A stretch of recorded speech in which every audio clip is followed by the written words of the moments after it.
Kash Patel sat in front of Congress, in front of the cameras, in front of the entire country, and a single congresswoman dismantled him piece by piece, fact by fact, failure by failure. And when she was done, he had not answered a single specific thing she said. Not one. The man running America's most powerful law enforcement agency got cornered on live television and had nothing. No defense, no facts, just talking points and a straight face. And the scariest part, what Jasmine Crockett exposed in that room is not just about Kash Patel. It is about every single American who assumes the FBI is actually protecting them. Stay with us, because by the time this is over, you are going to be furious. Let me be very clear about something before we get into this. What happened in that hearing room was not political theater. It was not a Democratic stunt. It was not partisan noise dressed up for cable television. What happened was a sitting member of Congress on the record in front of the entire country laid out a case so specific, so detailed, and so damning that the director of the Federal Bureau of Investigation could not respond to a single concrete point she raised. That is not spin. That is what actually happened. And if that does not stop you in your tracks, then you need to hear every single word of what came out in that room. Jasmine Crockett walked into that hearing as a former public defender, as a lawyer, as a black woman who has watched this country's law enforcement system up close for years. She did not walk in there to perform. She did not walk in there to get a clip for social media. She walked in there with documents, with facts, with a timeline, and with the kind of controlled fury that only comes from someone who has seen enough to know exactly what she is looking at. And what she was looking at was Kash Patel, the man Donald Trump handpicked to run the FBI, the man who now sits at the top of the most powerful law enforcement agency in the United States of America. And she looked him dead in the eye and told him the truth that nobody in that room with a Republican beside their name was willing to say out loud. She told him he is the least qualified FBI director in the history of the FBI. And here's the thing that makes that statement not an insult, but a fact. Kash Patel is the only person to ever hold that position who never served inside the FBI before taking the job. Not as a field agent, not as an analyst, not in any capacity whatsoever. Every single director before him, regardless of party, regardless of politics, had some working knowledge of the institution they were being asked to lead. Kash Patel had none. He walked in from the outside, straight to the top chair, and now he wants the American people to believe he is the greatest thing to ever happen to federal law enforcement. That is not a resume. That is an insult to every career professional who spent decades working their way up inside that agency. But Jasmine Crockett was not done, because the lack of experience was just the beginning. Before Kash Patel was even confirmed, before he had officially taken the job, he was already targeting career officials, people who had given decades of their lives to the FBI, people who had built cases, closed investigations, and served this country through administrations of both parties.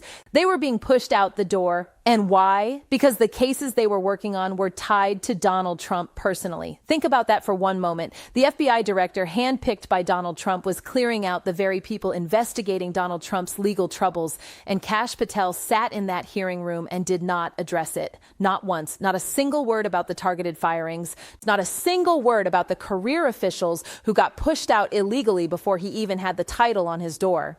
And then Jasmine Crockett brought up the thing that Kash Patel really did not want to talk about in that room: safety. Because Kash Patel loves to talk about safety. It is his favorite word. It is the shield he hides behind every single time someone asks him a question he cannot answer. But here is what safety actually looks like under his leadership. Republican lawmakers, not Democrats, Republican members of Congress, have been receiving death threats. One congresswoman's colleague had his wife sleeping with a firearm in her own home because the threats against their family were so severe. And these are not anonymous online comments. These are documented, verified, on-the-record threats against elected officials. Jasmine Crockett entered those documents into the record. She named them. She sourced them. She made sure there was no wiggle room, no way to dismiss what she was presenting as opinion or exaggeration. And the numbers are not ambiguous. The data is not contested. The vast majority of domestic threats in this country are coming from right-wing extremism. That is not a political talking point. That is what the threat assessment data shows. And yet Kash Patel's FBI has been redirecting its resources. Instead of focusing on the threats that the data says are the biggest danger to American lives, agents are being pulled away from real investigations to go and play immigration enforcement on American streets. The people who were trained to catch killers and stop terrorism are being used as a different kind of force entirely. And when Jasmine Crockett pressed him on this, when she laid out exactly where the resources were going and exactly what was being left unaddressed, Kash Patel had nothing. No defense, no explanation, no accountability. Then she hit him with the number that should have ended the conversation right there. Kash Patel told the United States Senate that it will take 14 years. 14 years before the FBI is fully staffed to do its job. 14 years. And this is the man who stands up in front of cameras and talks about how much safer America is becoming under his leadership. You cannot staff your own agency for 14 years and claim you are making the country safer in the same breath. You cannot gut your most experienced people, redirect your remaining agents, and then stand in front of Congress and tell them the results speak for themselves. The results do speak for themselves. And Jasmine Crockett made sure everyone in that room heard exactly what they were saying. But here is what is going to make your stomach drop. After everything Jasmine Crockett laid out, the unqualified resume, the illegal firings, the ignored death threats, the redirected resources, the 14-year staffing crisis, Kash Patel did get a chance to respond. He did open his mouth. And what came out of it tells you everything you need to know about the man sitting in that chair.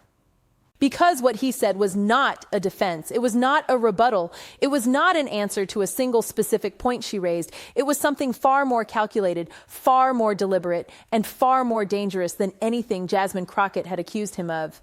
So what exactly did Kash Patel say when the whole country was watching? And why should every American be terrified by those words? Here is what Kash Patel said when he finally opened his mouth. He talked about murder rates. He talked about drug seizures. He talked about child predators being caught at record numbers. He leaned into that microphone and delivered a highlight reel so polished, so rehearsed, so carefully constructed that if you were not paying close attention, you might have actually believed he had answered the question. But he had not answered a single thing Jasmine Crockett asked him. Not the illegal firings, not the death threats against Republican lawmakers, not the HBCU attack, not the 14-year staffing crisis. Not one specific claim she put on the record received a specific response. He pivoted, he deflected, he retreated straight into talking points the moment the pressure got real. And that pivot, that deliberate sidestep away from accountability is not just a rhetorical trick, it is a pattern. And once you see it, you cannot unsee it. Because this is not the first time Kash Patel has done this. This is who Kash Patel is when the cameras are on and the questions get uncomfortable. He does not engage with specifics. He does not address documented failures. He wraps himself in statistics that sound impressive on the surface and hopes that nobody in the room is paying close enough attention to notice that those statistics have absolutely nothing to do with what was actually asked of him. Murder rates going down is a real number. Drug seizures going up is a real number. But those numbers do not explain why career FBI officials were pushed out before he was even confirmed. They do not explain why a domestic terrorism incident targeting a historically black college went completely unaddressed by the bureau he runs. They do not explain why Republican lawmakers are sleeping with firearms in their homes because the threats against them are so severe and the FBI response has been so absent. Real numbers do not cancel out real failures, and Jasmine Crockett made sure that distinction was crystal clear. Now let us talk about the victory lap, because this one is important.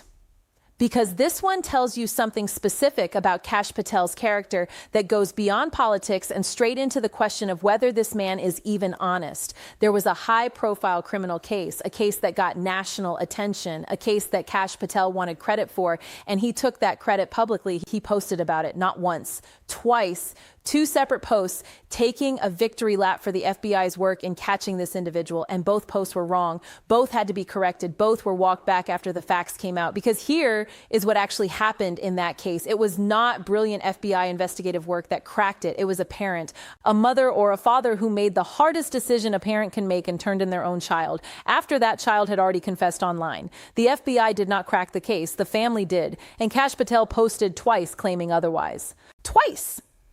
And then when the corrections came out, when the real story emerged, there was no accountability, no real acknowledgement of what actually happened, just silence and a pivot to the next talking point. And that silence is something Jasmine Crockett has noticed, because it is not just the victory lap where the silence showed up. The day after that congressional hearing, the day after all of this scrutiny, all of this pressure, all of this national attention on Kash Patel and the FBI's failures, there was a domestic terrorism incident. Students at a historically black college were targeted on their own campus, and the FBI said nothing, no statement, no urgency, no acknowledgement that something had happened to American students on American soil. Nothing came out of the bureau that Kash Patel runs, and Jasmine Crockett asked about it directly. She put it on the record. She said out loud in that hearing room that Black Americans have been asking the same question over and over again. How did we end up here? How did we end up in a country where the data is so clear, where white supremacy is so documented as the leading domestic threat, and yet the FBI director sitting in front of Congress cannot bring himself to say a single meaningful word about it? She said it plainly. As a black woman in America, she does not feel safe. And she is not just speaking for herself, she is speaking for every community that has watched a church get shot up, every family that has buried a child killed by someone who was radicalized online, every neighborhood that has lived under the shadow of a threat that the data says is the biggest domestic danger in this country and that Kash Patel's FBI keeps looking away from. And when she said that, when she put that on the record with that kind of directness and that kind of weight, Kash Patel did not answer her. He did not look at her and address what she said. He talked past her. He pivoted to his talking points about the men and women of the FBI and the mission and the results and every other phrase that sounds meaningful until you realize it is covering for the complete absence of a real answer. And here is what makes that even more infuriating. The Republican chairman of that committee, after Jasmine Crockett finished, after she had spent that entire time laying out documented failure after documented failure, gave Kash Patel's resume as his defense. Public defender, former prosecutor, House Intelligence Committee staffer, deputy director of national intelligence, chief of staff at the Department of Defense. That was the rebuttal. Not a single one of those titles includes the words Federal Bureau of Investigation. Not one of those roles involved working inside the agency he now runs at its highest level. And the chairman said it with a straight face, as though listing titles was the same thing as answering the substance of what Jasmine Crockett had just put on the record. It was not an answer. It was a distraction dressed up as a defense. And the American people deserve better than that in that room. Then came the Republican from South Carolina, who stood up after all of that and called Jasmine Crockett's documented, sourced, on-the-record presentation an audition for the Academy Award, a clickbait performance, something to play on MSNBC later. He sat there and reduced every death threat, every targeted firing, every unanswered question about the HBCU attack, every piece of documented evidence she entered into the record down to theatrics, down to a performance. And Kash Patel sat there and nodded and said he does not care what they say about him as long as he is succeeding in the mission, as long as the mission is going well. But here is the question nobody in that room with a Republican beside their name was willing to ask. Whose mission? Because the mission of the FBI is supposed to be protecting every single American, every community, every race, every political affiliation. That is what the badge is supposed to stand for. That is what the institution was built to do. And if a sitting member of Congress stands up and says she does not feel protected, and the director of that institution does not answer her, then whose mission exactly is succeeding? And that is the question that should be keeping you up at night, because what came out of that hearing room is bigger than Kash Patel. It is bigger than Jasmine Crockett. It is bigger than one day of congressional testimony and one viral confrontation that the whole country watched. What it points to is something far more structural, far more deliberate, and far more dangerous than a single unqualified director dodging questions under oath, because the firings were not random. The redirected resources were not accidental. The silence after the HBCU attack was not an oversight. When you line up every single failure that Jasmine Crockett put on that record and you look at them together, a pattern emerges. And that pattern leads somewhere that should make every American, regardless of who they voted for, stop and ask a very uncomfortable question. What exactly is the FBI being rebuilt to do? And who exactly is it being rebuilt to protect?